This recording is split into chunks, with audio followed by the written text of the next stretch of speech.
बिस्मिल्लाहिर्रहमानिर्रहीम। इन्नल्लाह व मलाइकतहु यसल्लूना अलन नबी या अय्युहल्लज़ीना आमनू सल्लु अलैहि व सल्लिमू तस्लीमा। अल्लाहुम्मा सल्लि अला मुहम्मदिन व अला आलि मुहम्मदिन कमा सल्लैता अला इब्राहीम व अला आलि इब्राहीम इन्नका हमीदुम मजीद। अल्लाहुम्मा बारिक अला मुहम्मदिन व अला आलि मुहम्मदिन कमा बारकता अला इब्राहीम व अला आलि इब्राहीम इन्नका हमीदुम मजीद। Respected listeners and my honorable students, Assalamu alaikum. Welcome to the Inclined Thinkers. I am your chemistry teacher Mia Sadiq Amar. Today we will see the chapter number 4 of chemistry 9 with important lesson plans and important topics. Students, पिछले lecture में भी मैंने बताया था, अब हम नए trends introduce करवाने जा रहे हैं। जैसा कि हमें पता है कि अब पेपर्स में लॉजिकल एनालिटिकल रीजनिंग जो है वो पेपर्स में आ रही हैं, जिसमें स्पेशली एमसीक्यूज में बच्चों को काफ़ी प्रॉब्लम्स होती हैं। उससे रिलेटेड जो है वो हमने एक नई चीज़ का जो है वो आगाज़ किया है। अभी हम अपने लेक्चर को स्टार्ट करते हैं। हम फर्स्ट ऑफ ऑल हमारे लेक्चर का नेम जो है वो है स्ट्रक्चर ऑफ द एटम, यानी चैप्टर नंबर 4 जो है उसमें हम पूरे चैप्टर में स्ट्रक्चर ऑफ मॉलिक्यूल जो है उसको डिस्कस करेंगे। इसमें हम कौन कौन सी चीज़ें डिस्कस करेंगे, इसमें जो हमारे मेजर कॉन्सेप्ट्स होंगे वो क्या होगा, why do atoms react, chemical bonds, types of bonds, intermolecular forces, nature of the bonding and properties. इसमें बेटे जो टोटल टाइम एलोकेशन होगी वो इसके टोटल 16 पीरियड्स होंगे या 16 लेक्चर्स होंगे। इसके असेसमेंट पीरियड्स इसके 4 होंगे और वेटेज जो है वो इसकी 8 होगी। पिछले लेक्चर में ऑलरेडी डिस्कस कर चुका हूँ कि हम जो भी अब टॉपिक पढ़ेंगे उसी से रिलेटेड जो है वो एंड पे उसके एमसीक्यूज हुआ करेंगे, जो लॉजिकल रीजनिंग पे बेस करेंगे या एनालिटिकल रीजनिंग पे बेस करेंगे, जैसा कि नया ट्रेंड जो है वो इंट्रोड्यूस करवाया जा रहा है। आज जो चीज़ें हम डिस्कस करेंगे उसमें केमिकल बॉन्ड की डेफिनेशन होगी, duplet rule, octet rule, why atoms make chemical bonds, ये हमारे मेजर टॉपिक्स होंगे। और उसके बाद सब क्वेश्चंस को भी जो है वो हम डिस्कस करेंगे। फर्स्ट ऑफ ऑल ये है कि व्हाट इज केमिकल बॉन्ड। इसकी बैकग्राउंड की जब हम बात करें तो जितनी भी चीज़ें होती हैं, जितनी भी नॉन लिविंग्स हैं, उनके बिल्डिंग ब्लॉक्स जो होते हैं वो एटम्स होते हैं। बिल्कुल इसी तरह जैसे लिविंग थिंग्स जो होती हैं उनके बिल्डिंग ब्लॉक्स या बेसिक यूनिट जो होती है वो सेल होती है, इसी तरह नॉन लिविंग जो है उनके बिल्डिंग ब्लॉक्स जो होते हैं वो एटम्स होते हैं। हम पहले चैप्टर में ऑलरेडी डिस्कस कर चुके हैं कि एटम्स जो होते हैं वो आपस में मिलकर मॉलिक्यूल्स बनाते हैं, और जब ये मॉलिक्यूल्स बनाते हैं तो ये डिफरेंट शेप्स के अंदर जो है वो कन्वर्ट हो जाते हैं। अगर हम डेफिनेशन की बात करें, आप देखें कि अगर हम दो मैग्नेट लें तो मैग्नेट जो होते हैं फोर्स ऑफ अट्रैक्शन की वजह से एक दूसरे के साथ जो है वो अटैच हो जाते हैं। That force of attraction is called magnetic force of attraction. जब हम बॉन्ड की बात करें, स्पेशली केमिकल बॉन्ड की बात करें, तो केमिकल बॉन्ड जो है ये बेसिकली एक फोर्स ऑफ अट्रैक्शन होती है जो एटम्स को आपस में बाइंड करके रखती है। मैं इसकी डेफिनेशन पे जा रहा हूँ। The force responsible for the binding the atoms together in a molecule are called chemical forces or chemical bonds. उसके बाद हम देखने जा रहे हैं कि डुप्लेट एंड ऑक्टेट रूल क्या होते हैं। सबसे ज्यादा इस पूरे चैप्टर में जो बात होगी वो डुप्लेट और ऑक्टेट रूल पे बात होगी। रिस्पेक्टेड स्टूडेंट्स, इसको जो है वो बड़े गौर से आपने देखना है। डुप्लेट की जब हम बात करें तो duplet stands for 2 and octet stands for 8। Duplet rule की बात करें तो डुप्लेट रूल क्या है, किसी एटम की वो कैपेसिटी, एबिलिटी या टेंडेंसी जिससे वो अपने आउटर मोस्ट शेल में 2 इलेक्ट्रॉन जो है वो मेंटेन करने की कोशिश करता है या अटेन करता है, that is called duplet rule. Duplet rule जो है वो सिर्फ 2 चीजों को ओबे करता है, एक हाइड्रोजन को और एक हीलियम को। Attaining of 2 electrons in the valence shell of an atom is called duplet rule. Example में मैंने हीलियम आपको बता दिया। अब सवाल ये पैदा होता है कि यहाँ पर हाइड्रोजन की एग्जांपल क्यों नहीं दी गई। उसकी रीजन ये है कि जो डुप्लेट रूल होगा वो हीलियम गैस की इलेक्ट्रॉनिक कॉन्फ़िगरेशन को गेन करने की कोशिश करेगा। जैसे हाइड्रोजन है, हाइड्रोजन एक इलेक्ट्रॉन को गेन करेगा और गेन करने के बाद जो है वो क्या करेगा कि वो हीलियम गैस की इलेक्ट्रॉनिक कॉन्फ़िगरेशन गेन करेगा और डुप्लेट रूल को ओबे करेगा।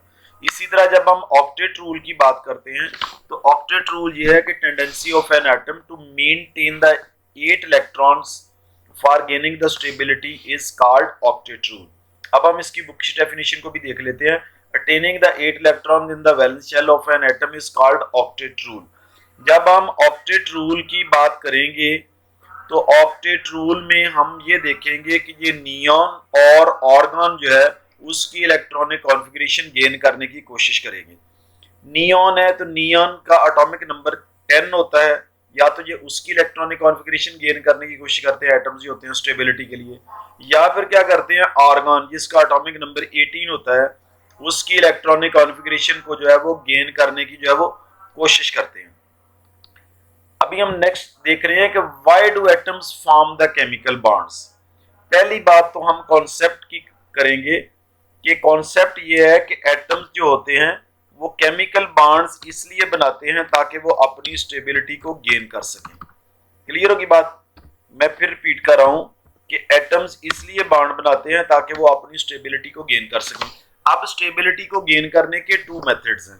नंबर 1, या तो वो अपना डुप्लेट मुकम्मल करेंगे या फिर वो अपना ऑक्टेट मुकम्मल करेंगे। जब अपना डुप्लेट या ऑक्टेट मुकम्मल करेंगे तो वो स्टेबल कंडीशन में आ जाएंगे और होगा क्या, एज अ रिजल्ट वो रिएक्ट नहीं करेंगे। अब जब डुप्लेट कंप्लीट करेंगे तो हीलियम की इलेक्ट्रॉनिक कॉन्फ़िगरेशन को गेन कर लेंगे। जब वो ऑक्टेट करेंगे तो या नियॉन की करेंगे या फिर ऑर्गन की करेंगे। अब सवाल ये पैदा होता है कि नियॉन की कब गेन करेंगे और ऑर्गन की इलेक्ट्रॉनिक कॉन्फ़िगरेशन कब गेन करेंगे, तो वो डिपेंड करता है कि वो कितने इलेक्ट्रॉन को गेन करने की या लूज करने की जो है वो कैपेसिटी रखते हैं। अभी हम इसकी वर्डिंग को देख लेते हैं। It is a universal rule that everything in the world tends to become more stable. Atoms achieve the stability by attaining the electronic configuration of the noble gases. वही बात जो मैंने पहले की थी, या तो वो हीलियम की गेन करेंगे, नियॉन की करेंगे या फिर ऑर्गन की करेंगे। Having 2 or 8 electrons in the valence shell is a sign of the stability। ये सबसे अहम बात है। अगर आउटरमोस्ट शेल या वैलेंस शेल के अंदर 2 इलेक्ट्रॉन्स है या 8 इलेक्ट्रॉन्स है तो इट्स मीन उसने स्टेबिलिटी गेन कर ली है। In other words atom from the chemical bond to gain the stability. अब सवाल ये पैदा होता है कि कब एटम्स जो है वो बॉन्ड बनाते हैं। एटम्स बॉन्ड तब बनाएंगे जब वो अनस्टेबल होंगे। अनस्टेबल होंगे तो वो ऑक्टेट और डुप्लेट को कंप्लीट करेंगे और अपनी स्टेबिलिटी को जो है वो गेन कर लेंगे। अब नेक्स्ट क्वेश्चन है why noble gases are not reactive. This is very important question. Respected listeners, मैं आपको बताता चलूं कि जो लास्ट स्लाइड पे हमने पढ़ा कि why atoms form the bond, ये भी एग्जामिनेशन पॉइंट ऑफ व्यू से बड़ा इंपॉर्टेंट है। रिस्पेक्टेड स्टूडेंट्स, ये जो क्वेश्चन है कि why noble gases are non reactive are not reactive, तो ये क्वेश्चन भी बड़ा इंपॉर्टेंट है। अब वो रिएक्टिव क्यों नहीं होती, ये एक इंपॉर्टेंट क्वेश्चन है। मैंने पहले बात की, जब भी कोई एटम कंप्लीटली फिल्ड होता है तो वो हाईली स्टेबल होता है। इसी तरह जब हाफ फिल्ड होता है तो फिर भी स्टेबल होता है। लेकिन जब ना तो हाफ फिल्ड हो, ना फुल फिल्ड हो, पार्शली फिल्ड हो, तो बहुत ज्यादा रिएक्टिव होता है और अनस्टेबल होता है। अपनी स्टेबिलिटी को गेन करने के लिए और अपनी अनस्टेबिलिटी को रिमूव करने के लिए या उस डेफिशिएंसी को रिमूव करने के लिए वो क्या करता है कि वो अपना ऑक्टेट या डुप्लेट जो होता है वो मुकम्मल कर लेता है। जब अपना ऑक्टेट या डुप्लेट मुकम्मल करता है तो वो नोबल गैसेस की इलेक्ट्रॉनिक कॉन्फ़िगरेशन को गेन कर लेता है और उसकी जो रिएक्टिविटी होती है वो अप्रॉक्सीमेटली खत्म हो जाती है। जब हम नोबल गैसेस की बात करें तो उसमें सिर्फ जीनॉन जो है वो कुछ कंपाउंड्स बनाती है, इसके अलावा बाकी नहीं बनाते। अभी हम इसकी वर्डिंग की तरफ जाते हैं। Noble gases do have 2 or 8 electron in their valence shell. It means all the noble gases have their valence shell completely filled. Their atoms do not have vacant space in their valence shell to accommodate the extra electrons. Therefore, noble gases do not gain, lose or share the electron. ये देखें यहाँ पर 3 बातें हुई हैं। या तो electron के लूज होने की बात हुई है, या इलेक्ट्रॉन के गेन होने की बात हुई है, या इलेक्ट्रॉन के शेयर होने की बात हुई है। ये हम नेक्स्ट स्लाइड पे देखते हैं। That is the reason that noble gases are non-reactive. The importance of the noble gases electronic configuration lies in the fact that all the atoms try to best to have the noble gas electronic configuration. For this purpose, atom combines with one another, which is called chemical bonding. In other words, atoms form chemical bond to achieve the stability by acquiring inert gas electronic configuration. Respected listeners, ये देखें कि जो last paragraph अभी हमने discuss किया है इसमें दो चीजें उसने की हैं। एक तो उसने ये बात बता दी है कि एटम बॉन्ड क्यों बनाते हैं, तो उसकी रीजन ये होती है to achieve the stability by acquiring the inert gas electronic configuration. इस स्लाइड का जो क्वेश्चन है वो ये है कि गैसेस जो होती है वो नॉन रिएक्टिव क्यों होती है। नोबल गैसेस की बात हो रही है। उनका चूंकि आउटर मोस्ट शेल जो होता है वो कंप्लीटली फिल्ड होता है, जो वैलेंस शेल कंप्लीटली फिल्ड होता है, they have not tendency to react with others. उसके बाद है कि एटम्स जो होते हैं वो कैसे अपना ऑक्टेट कंप्लीट करते हैं, तो उसके 3 डिफरेंट वेज हैं। नंबर 1 क्या है, by giving the valence shell electrons. Number 2 क्या है, by gaining the electrons. And number 3 क्या है, by sharing the electrons. Point number 1 पे आते हैं, by giving the valence shell electrons if they are less than 3। अब दैट इज अ कंडीशन कि वो इलेक्ट्रॉन कब देगा, जब उसके आउटर मोस्ट शेल में 3 से कम इलेक्ट्रॉन्स होंगे।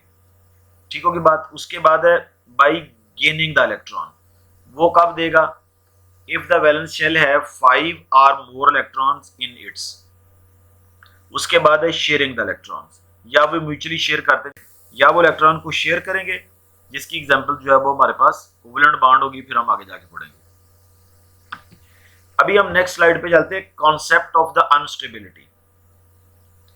इसको स्टूडेंट्स बड़ी अंडरस्टैंडिंग वाली बात है, यकीनन ये बुक से बड़ा हटके है। तो यहाँ पर 2 बातें हैं, कॉन्सेप्ट ऑफ अनस्टेबिलिटी भी इसको कह सकते हैं, कॉन्सेप्शन ऑफ द स्टेबिलिटी भी कह सकते हैं। अब होता क्या है, हम इसके वर्डिंग की तरफ जाते हैं।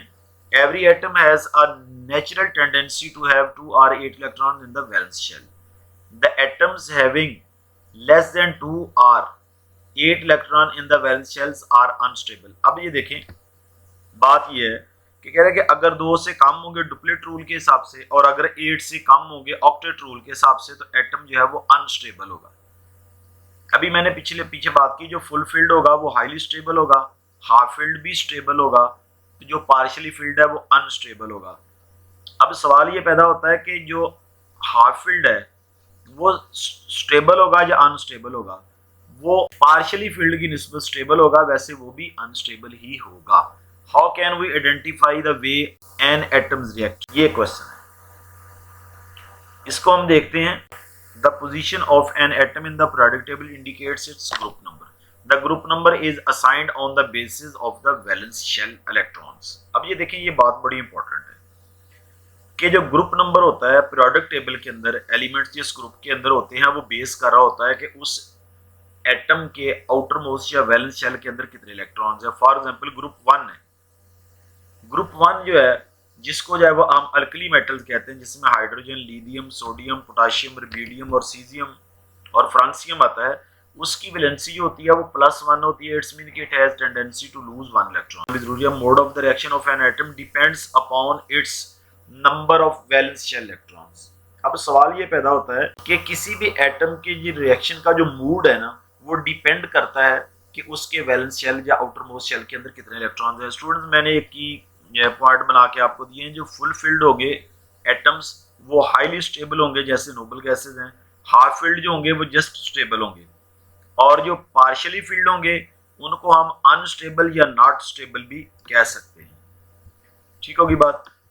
आगे हम एमसीक्यूज की तरफ जा रहे हैं स्टूडेंट्स। जब हम एमसीक्यूज की तरफ जाएं, इसमें बड़े मजे के और बड़े लॉजिकल रीजनिंग वाले एमसीक्यूज हैं, अभी हम उनको देखने जा रहे हैं। क्वेश्चन 1 है, role of the chemical bond in matter is. Option A है they break down the atoms into molecules. Number 2 है, बी क्या है, they bind the atoms together to form the molecule. C option है they stabilize the noble gases.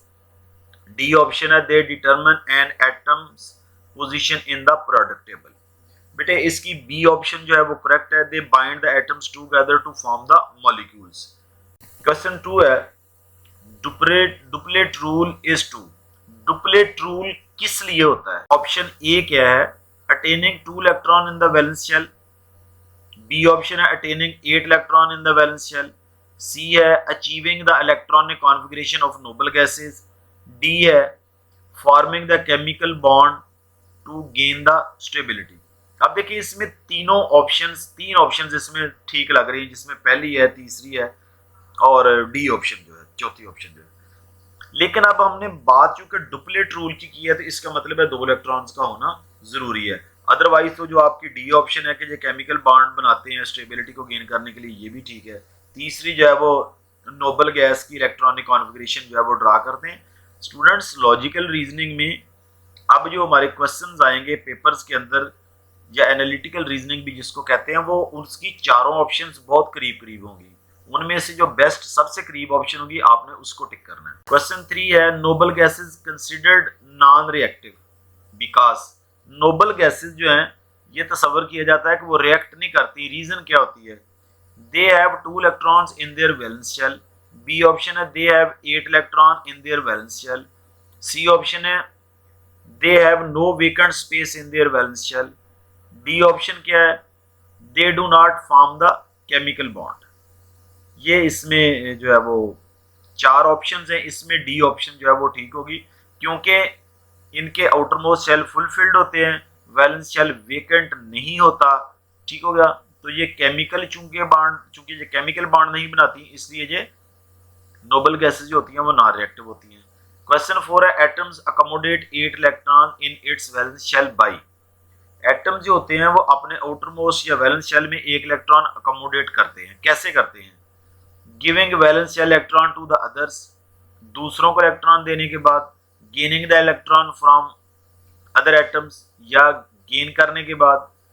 Number C है, sharing valence electron with others, या फिर जो है वो अपने इलेक्ट्रॉन को शेयर करते हैं। स्टूडेंट्स, हमने तीनों कंडीशंस पढ़ी थी कि ये अपना ऑक्टेट 3 तरीके से कंप्लीट करते हैं, या तो इलेक्ट्रॉन को गेन करेंगे, या इलेक्ट्रॉन को लूज करेंगे, या इलेक्ट्रॉन को शेयर करेंगे। लिहाजा इसकी तीनों ऑप्शन जो है वो ठीक है, और इसकी जो करेक्ट ऑप्शन होगी वो डी होगी। क्वेश्चन 5 है, group number indicated in the product table is due to. जो प्रोडक्ट टेबल में ग्रुप का नंबर है वो किस वजह से इंडिकेट होता है? Number of electron in its valence shell. B है number of proton in its nucleus. C क्या है? Number of neutron in its nucleus. और डी क्या है? Number of electron in its inner shell. अब ये देखिए, हमने जो लास्ट में मैंने बताया था कि ये लाइन से मैंने एमसीक्यू बनाया, इसको जरा देख लें। तो वो ही बात है कि जो ग्रुप का नंबर होगा वो इस चीज के ऊपर बेस कर रहा होगा कि उस एटम के आउटर मोस्ट शेल में या वैलेंस शेल में कितने इलेक्ट्रॉन्स हैं। लिहाजा इसकी ए ऑप्शन जो है वो ठीक होगी। क्वेश्चन 6 है, the group in the product table has 7 electron in its valence shell is. कौन सा ग्रुप है कि जिसके आउटर मोस्ट शेल में जो है वो उसमें मौजूद जो एटम्स हैं या एलिमेंट्स हैं, उनके एटम्स के आउटर मोस्ट शेल में 7 इलेक्ट्रॉन्स होते हैं। ग्रुप 1 है, ग्रुप 8 है, ग्रुप 17 है, ग्रुप 18 है। तो ग्रुप 17 है जिसमें हमारे पास जो है वो हेलोजेंस हैं, fluorine, chlorine, bromine, iodine and astatine. They are highly electronegative and they have tendency to gain 1 electron. Question 7, electronic configuration of the noble gases is important due to। कि जो noble gases है उनकी electronic configuration जो है वो important क्यों होती है? It helps them achieve stability. B option है determine their group numbers. C option it makes them non-reactive. D option क्या? It allows them to form the chemical bond. इसकी A option जो है वो correct है। It helps them achieve the stability। यही बात है कि हम इलेक्ट्रॉनिक कॉन्फ़िगरेशन जो है वो नोबल गैसेस की गेन क्यों करते हैं? स्टेबिलिटी को अचीव करने के लिए। ऑप्शन डी है, natural tendency of an atom regarding the electrons in its valence shell is. कि एटम की नेचुरल टेंडेंसी है कि वो अपने आउटर मोस्ट शेल के अंदर जो है वो इलेक्ट्रॉन्स को कैसे कंप्लीट करती है? To have 2 or 8 electrons, to have 4 electrons, to have as many electron as possible, to have only 1 electron. तो एटम की जो टेंडेंसी है वो यही है कि वो अपना ऑक्टेट या डुप्लेट मुकम्मल करने की कोशिश करता है। लिहाजा इसकी ये ऑप्शन जो है वो ठीक होगी। क्वेश्चन 9 है, advantages of having 8 or 2 electrons in the valence shell is. कि अगर किसी एटम के आउटर मोस्ट शेल में 2 इलेक्ट्रॉन है या 8 इलेक्ट्रॉन का, तो उसका फायदा क्या होगा? It indicates the atomic group numbers, it signifies the atom's stability, it determines the atom's atomic number, it affects the atom's reactivity। इसकी बेटा बी ऑप्शन ठीक होगी, it signifies the atom's stability। अभी हम क्वेश्चन नंबर 10 की तरफ जा रहे हैं। Atoms form chemical bond to. Atom chemical bond बनाते हैं। Why? Become non reactive like noble gases. Option A है, attain the electronic configuration of the halogens. C option है, increase the atomic number. D option है, achieve the higher position in the product table. अब ये देखें, simple बात है कि atom जो है वो नोबल गैसेस की तरह नॉन रिएक्टिव होने के लिए, यानी स्टेबिलिटी को गेन करने के लिए जो है वो केमिकल बॉन्ड बनाते हैं। इसकी ए ऑप्शन जो है वो ठीक होगी। उसके बाद है क्वेश्चन 11 है true statement about the octet rule, कि ऑक्टेट रूल के मतलब कौन सी जो स्टेटमेंट है वो ठीक है। Number 1, it involves attaining 2 electron in the valence shell, it applies to all elements in the periodic table, it pertains to achieve the 8 electrons in the valence shell, and it is only followed by the noble gases। अच्छा, अब जो बात है वो octet rule की हो रही है। जब हम ऑक्टेट रूल की बात करेंगे तो हम स्पेसिफाई हैं फिर 8 इलेक्ट्रॉन्स के लिए अगर ऑप्शन दी हुई है तो दादा इसकी सी ऑप्शन ठीक होगी, it pertains to achieving 8 electrons in the valence shell. Question 12 है atom in group 1 differ from those in group 17 in terms of the valence electrons. अब सवाल ये पैदा होता है कि जो पहले ग्रुप के जो एटम्स हैं वो 17 ग्रुप के एटम्स के साथ इलेक्ट्रॉन्स के वैलेंस इलेक्ट्रॉन के कॉन्टेक्स्ट में किस तरह डिफरेंट हो गए। ऑप्शन ए है group 1 and group 17 atoms have different valence electrons। B है group 17 atoms have fewer valence electrons। C option है both groups have same number of valence electrons। D option है group 1 and group 17 atoms have the same electron configuration। अब सवाल ये पैदा होता है कि इसमें डिफरेंट ऑप्शंस है, बहुत लॉजिकल क्वेश्चन है। तो स्टूडेंट दो ग्रुप जो हैं उनमें बेसिक डिफरेंस जो है वो वैलेंस इलेक्ट्रॉन का ही है। मैंने बताया था कि ग्रुप 1 जो है वो अल्कली मेटल्स हैं और ये एक इलेक्ट्रॉन को लूज कर सकते हैं, और ग्रुप 17 जो है वो आपके पास हेलोजन्स हैं जो आपको 1 इलेक्ट्रॉन गेन कर सकते हैं। उसके बाद क्वेश्चन 13 है हमारे पास, mode of the reaction of an atom is determined due to, कि एक्शन का जो मोड होता है वो किस चीज को डिटरमिन करता है। इट्स एटॉमिक मास, बी है its position in the periodic table, C है number of valence shell electrons, and D है number of inner shell electrons. तो ये किस चीज को डिपेंड करता है। मोड ऑफ रिएक्शन जो होता है, केमिकल रिएक्शन जो है वो बेस इस चीज के ऊपर कर रहा होता है कि आपके पास आउटर मोस्ट शेल में, जो वैलेंस शेल में जो है वो कितने इलेक्ट्रॉन्स हैं। Question number 14 and is the last question, atoms with less than 2 और 8 electrons in their valence shell considered unstable because. अब सवाल ये है कि अगर किसी एटम के पास 2 या 8 यानी 8 से या 2 से लेस इलेक्ट्रॉन होंगे तो वो अनस्टेबल या नॉन स्टेबल कंसीडर होता है। रीजन क्या है, they are more likely to react with other atoms, पहली बात। दूसरी बात यानी बी ऑप्शन क्या है, they have fewer valence electrons than the stable atoms. C क्या है, they are located in the middle of the periodic table. D क्या है, they can not form the chemical bond. अब ये देखें, जारी तौर पे अगर हम देखें तो होता क्या है कि ये इसकी दूसरों के साथ रिएक्ट करने की जो कैपेसिटी या टेंडेंसी होती है वो बहुत ज़्यादा होती है। चूंकि ये अनस्टेबल होता है और अपनी सुटेबिलिटी को गेन करने के लिए या तो ये इलेक्ट्रॉन लूज करेगा, या इलेक्ट्रॉन गेन करेगा, या इलेक्ट्रॉन को शेयर करेगा। इसी कैपेसिटी में ये बहुत जल्दी रिएक्ट करता है, लिहाजा इसकी ऑप्शन जो है वो ठीक होगी। Students thank you very much. आप जो है वो कमेंट बॉक्स में पूछ भी सकते हैं, कमेंट भी कर सकते हैं, कोई क्वेश्चन हो, कोई अपनी राय देना चाहें वो भी कर सकते हैं। क्रिटिकल कमेंट्स जो है वो भी पास करते हैं। पहले भी बताया था कि हमने इंशाल्लाह जो है वो अपनी वेबसाइट भी लॉन्च करती है, आप वहाँ से भी लेक्चर देख सकते हैं। Thank you very much. अस्सलाम वालेकुम।